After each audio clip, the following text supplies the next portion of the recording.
नमस्कार मित्रांनो, मी अर्जुन शेगर। मी शाळेवर विविध प्रकारचे शालेय पुस्तकं पोहोचवण्याचं काम करतो आणि असं काम करत असताना मला बऱ्याच ठिकाणी असं पाहण्यात आलं की जिल्हा परिषद शाळेमध्ये दिवसेंदिवस विद्यार्थी संख्या कमी होत चाललेली आहे। तर मी विचार करू लागलो का बरं कमी होत चाललेली असेल। तर त्या ठिकाणची एक गोष्ट अशी आहे की बऱ्याच जिल्हा परिषदच्या शाळेवर जिथं 8वीपर्यंतचे वर्ग आहेत अशा ठिकाणी शिक्षकांची संख्याच फार कमी आहे। काही ठिकाणी 2 किंवा 3 शिक्षक आहेत, काही ठिकाणी 5वीपर्यंतचे शाळेत अशा ठिकाणी सुद्धा 1 किंवा 2 शिक्षक आहेत। आणि त्यात परत असं आहे की अशा ठिकाणच्या शिक्षकावर शासनाने जे विविध प्रकारचे कामं लावून दिलेले आहेत, जसे की त्यांना खिचडीचं काम असेल, टप्पा देण्याचं काम असेल, शासनाचे विविध उपक्रम असतील, BOLचं काम असेल, प्रौढ साक्षरता अभियानाचं काम असेल, अशा कामासाठी एक शिक्षक कायमचाच गुंतलेला असतो। त्या शिक्षकांना विद्यार्थ्यांना शिकवण्यासाठी वेळच मिळत नाहीये। हालाकी अशी कंडिशन असल्यावर त्या विद्यार्थ्याची गुणवत्ता कशी बरं सुधारेल। आणि जर या शिक्षकांना पूर्ण वेळ विद्यार्थ्यांना शिकवण्यासाठी जर मिळाला तर त्या विद्यार्थ्याची गुणवत्ता ऑटोमॅटिक सुधारेल ना।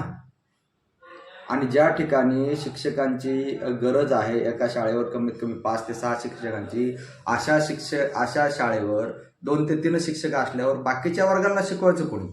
मग अशा परिस्थितीमध्ये विद्यार्थ्याची जी गुणवत्ता आहे ती कमी होत चाललेली आहे। आणि मग याचा दुष्परिणाम असा आहे की पालकांमध्ये असा समज निर्माण झालेला आहे की जिल्हा परिषद शाळेमध्ये गुणवत्ताच राहिलेली नाही। आता तुम्ही जर बघायला गेलं तर आज तुम्ही ज्या वेगवेगळ्या प्रकारच्या स्पर्धा परीक्षा घेता, जसे की नवोदय असेल, स्कॉलरशिप असेल, तर या परीक्षेमध्ये सगळ्यात जास्त घवघवीत यश मिळवणारे विद्यार्थी हे जिल्हा परिषद शाळेचेच आहे। त्या शाळेमध्ये खूप काही विद्यार्थी संख्या पण आहे, शिक्षकांची संख्या आहे। अशा ठिकाणी विद्यार्थ्यांचे आणि काही ठिकाणी 2 शिक्षक असलेले सुद्धा शाळेवरचे विद्यार्थी नवोदय पात्र आहेत। म्हणजे जिल्हा परिषदेमध्ये गुणवत्ता आहे का नाही, का आहे? कारण जिल्हा परिषदचे जे शिक्षक आहेत शिकवणारे हे क्वालिटीचे आहेत ना, पात्रता पूर्ण करून, निकष पूर्ण करून आलेले शिक्षक आहेत। परंतु त्यांना संधीच मिळत नाही विद्यार्थी शिकवण्यासाठी, त्यांना तेवढा वेळच दिला जात नाही किंवा मिळत नाही असं म्हणायला काय हरकत नाही। परंतु याचे परिणाम असे होत आहेत की पालकांना असं वाटतं की जिल्हा परिषद शाळेमध्ये गुणवत्ताच राहिलेली नाही, म्हणून काय करायलेत काही पालक आपला विद्यार्थी उचलायलेत, बाहेर प्रायव्हेट स्कूलला पैसे भरून विद्यार्थ्याला शिक्षण देण्याचा प्रयत्न करायलेत। याचा परिणाम म्हणजे की जिल्हा परिषद शाळेच्या विद्यार्थ्यांची संख्या फार कमी होत चाललेली आहे।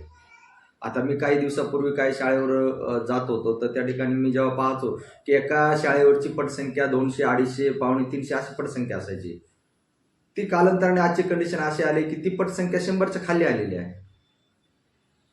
मग हे घडायला कशामुळे आहे की नाही? कारण शिक्षकांची संख्या बऱ्याच शाळेवरची कमी आहे आणि पालक सुद्धा की आपल्या विद्यार्थ्याचं नुकसान होऊ नये, आपल्या शाळेवर शिक्षक नाही आहेत, मग आपण त्याच्यासाठी काहीतरी केलं पाहिजे, शिक्षकांची मागणी केली पाहिजे, हा विचार न करता फक्त त्यांच्या डोक्यात एकच बसलेला आहे की जिल्हा परिषद शाळेत गुणवत्ता राहिलेली नाही, ते विद्यार्थी काढत आहेत, बाहेर शिकायला टाकत आहेत।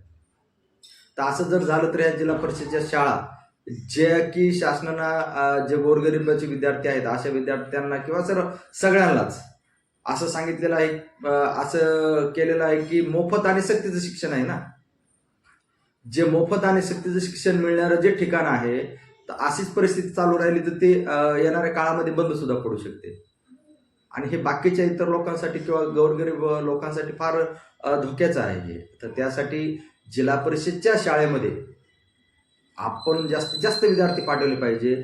जिल्हा परिषदच्या ज्या शाळा आहेत ज्या पूर्वीसारख्या जशा होत्या, कारण पहा ह्याच्या अगोदरचे जे कर्मचारी आहेत आपले, जे क्लास 1, क्लास 2 किंवा मग इतर किंवा तुमच्या शाळेत शिकवणारे जे शिक्षक आहेत हे सगळे जिल्हा परिषद शाळेतूनच आलेले आहेत ना।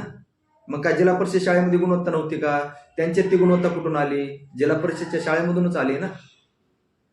तर ह्याच जिल्हा परिषदच्या शाळा आपल्या जोमानं चालू राहिल्या पाहिजे, यासाठी सगळ्यांनी प्रयत्न करूया। आपण सगळेजण जिल्हा परिषदच्या शाळामध्ये आणखी जास्तीत जास्त विद्यार्थी संख्या कशी वाढवता येईल आपल्याला, किंवा चांगल्या प्रकारचं शिक्षण विद्यार्थ्यांना सर्वांगीण विकास करण्यासाठी जिल्हा परिषद शाळा फार महत्त्वाची आहे, असं सगळ्यांनी ठरवून जिल्हा परिषद शाळेसाठी आपल्याला जे काही करणं होईल ते आपण केलं पाहिजे असं मला तरी वाटतंय। धन्यवाद।